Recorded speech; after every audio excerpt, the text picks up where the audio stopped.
Bismillahirrahmanirrahim. Assalamualaikum warahmatullahi wabarakatuh. Dengan Darso Arif Wakwama di sini di Toiba TV. Hari ini hari Senin tanggal 21 April 2025. Saudara-saudara, belum lama ini Pak Ali Syarif, akademisi dan pengusaha yang cukup dikenal di tanah air, juga mengasuh sebuah website pemberitaan, itu menulis sebuah opini tentang Yusuf Mansur yang saya rasa ini layak untuk kita semua menyimaknya.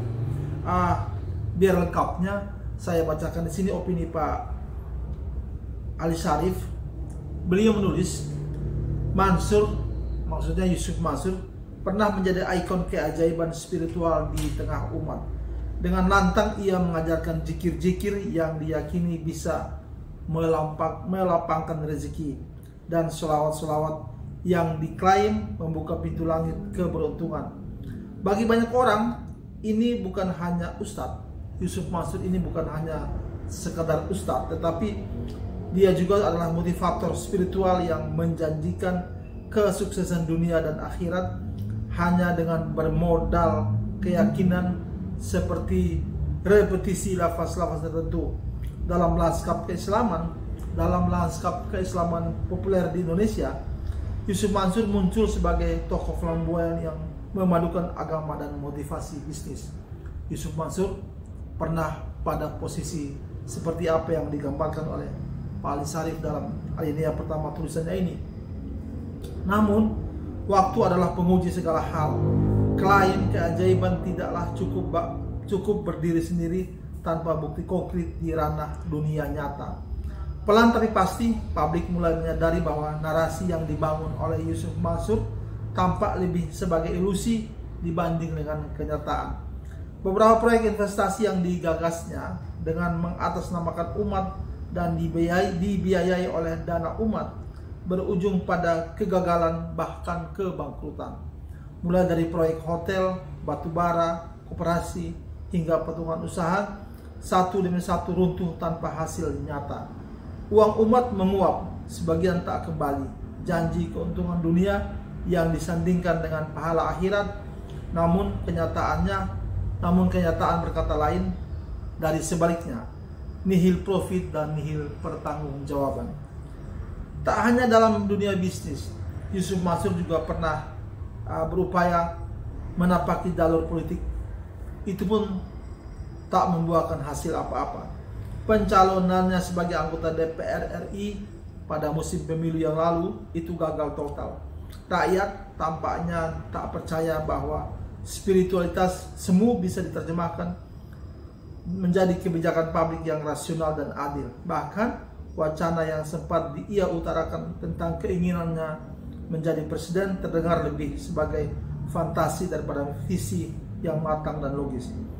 Ia, Yusuf Mansur, yang mengklaim mampu menembus langit, justru tak mampu menembus bilik suara, tidak mampu menembus bilik suara rakyat. Kegagalan demi kegagalan ini menohok satu pertanyaan mendasar.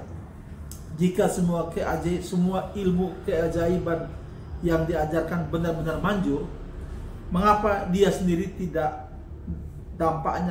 terlihat dampaknya dalam kehidupan pribadinya sendiri? Mengapa ia sendiri tidak berhasil menjadi simbol keberhasilan dari doktrin yang ia sebarkan? Di titik inilah publik mulai membuka mata. Keajaiban bukanlah alat untuk menipu logika.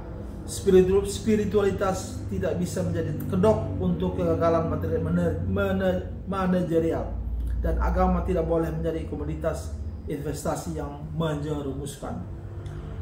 Selanjutnya Pak Ali Syarif menulis, Yusuf Mansur adalah cermin dari bagaimana agama bisa dijual sebagai produk instan kesuksesan dengan iming-iming keajaiban dan kecepatan hasil. Tetapi realitas adalah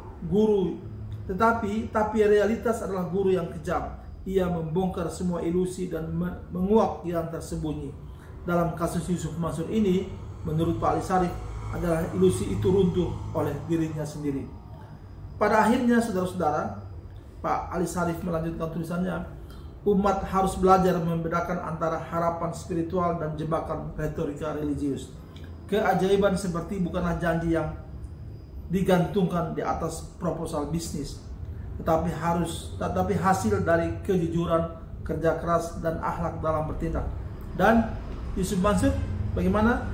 Menurut Pak Ali Syarif, ia akan dikenang bukan sebagai pembawa keajaiban, melainkan sebagai peringatan bahwa iman pun bisa terjerat jika dijual atas nama keuntungan semu. Saudara-saudara, tulisan Pak Ali Syarif ini makin mempertegas apa yang telah dilakukan dan apa sikap Yusuf Mansur makin kesini makin jelas. Kita melihat dari bagaimana dia menjual pie tren, tapi dibalik itu semua begitu banyak kebohongan yang dia lakukan dengan memakai bahasa agama dan lain sebagainya. Juga belakangan muncul lagi kasus-kasus perempuan lain selain istrinya, yang ini juga memperkuat opini yang dibuat oleh Pak Ali Syarif ini. Saudara-saudara, belum lama ini dari Malaysia telah dirilis sebuah film yang menurut saya juga beberapa resensi yang dibuat mengomentari bahwa film ini cukup bagus untuk kita tonton. Film ini judulnya Bid'ah. Ada 2 huruf A di situ, bisa juga dibaca dengan bidah. Film Malaysia ini ceritanya banyak yang sama dengan kisah-kisah atau dengan kenyataan yang terjadi di Indonesia. Itu tentang praktek-praktek keagamaan yang terjadi di negara kita. Ada orang yang memanipulasi ajaran agama demi kepentingan pribadinya. Ada orang yang penampilannya soleh tapi kepribadiannya justru bertolak belakang dengan penampilannya. Juga ada orang yang menciptakan mitologi-mitologi yang digunakan untuk mengontrol orang-orang untuk patuh terhadapnya. Kalau menonton film ini, saudara-saudara, pasti opini kita akan mengalir atau menuju kepada Yusuf Mansur. Bahkan dalam sebuah tayangan YouTube ada komentator Indonesia yang mengomentari film ini, menjelaskan bahwa film ini menceritakan seperti apa yang dilakukan oleh Yusuf Mansur di Indonesia. Jadi kalau saudara-saudara, kalau saya mau memberikan title pada film ini, saya akan memberikan Yusuf Mansur Bid'ah. Mungkin Anda setelah menonton film ini punya opini yang lain, itu saya silakan. Nah, saudara-saudara, berikut ini juga saya mau tampilkan 2 video lama. Dari video ini, saudara-saudara, kita kembali akan mengingatkan bagaimana cara Yusuf Mansur meminta sedekah daripada audiens. Juga bagaimana kita melihat Yusuf Mansur itu menyebarkan hal-hal yang sesungguhnya tak ada ilmu yang mendasarinya. Yusuf Mansur menceritakan bagaimana dia berdoa. Kedua film ini, saudara-saudara, kedua video ini sekali lagi mempertegas bagaimana bahwa seorang Yusuf Mansur itu sesungguhnya tidak punya ilmu yang mendasari pembicaraannya. Film Bid'ah dan 2 video ini, saudara-saudara, mendukung opini yang telah dibuat oleh Pak Ali Syarif yang telah saya bacakan tadi. Semoga video saya ini bermanfaat bagi kita semua, dan yang belum subscribe, saya harap untuk melakukan subscribe supaya selalu mendapat informasi terbaru dari video-video saya. Pada video berikut juga saya akan kembali memaparkan di sini tentang satu lagi opini Pak Ali Syarif tentang Yusuf Mansur yang saya rasa menarik. Semoga video-video saya ini bermanfaat bagi kita semua, dan sampai bertemu pada video berikutnya. Dari saya kali ini cukup sekian. Billahi taufiq wal hidayah. Wassalamualaikum warahmatullahi wabarakatuh. Uang di kantong, kalau sama dia berapa tabungannya? Tabungan saya ada kurang lebih 10 juta. Oke, sip. 10 juta itu kalau disedekahin jadi 100.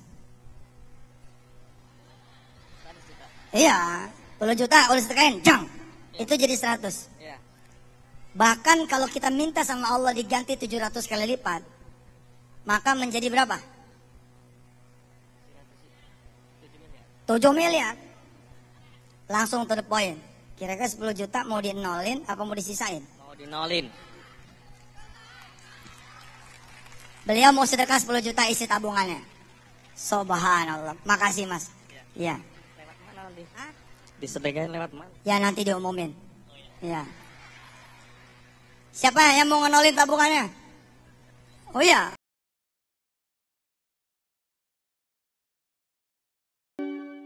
Setelah saya bayarin tuh anak yatim, saya bilang ya sudah dek, nanti kamu nggak usah bayaran lagi, kakak yang bayarin. Insya Allah. Saya pulang. Saya pulang waktu itu saya sudah berubah jadi tukang fotokopi. Kerja di Uda Yasril, bantuin fotokopi. Saya sujud, saya bilang sama Allah begini, ya Allah udah saya bayarin tuh anak yatim 1. Dan kau tahu saya mau ditagih nih bulan depan. Katanya sih kalau saya nggak bayar saya dipenjarain. Sekarang tinggal engkau deh. Kalau tuh anak yatim mau saya bayarin lagi bulan depan, tolong supaya saya bisa bayar bulan depan. Tapi kalau sampai saya nggak bisa bayar, saya dipenjarain, berarti tuh anak yatim nggak kebayar. Silahkan kau pilih ya Allah. Yang mana nih? Iya, saya mau begitu doanya. Kemudian saya bangun, saya lipat sejadah, kerja aja lagi udah. Biasa aja lagi.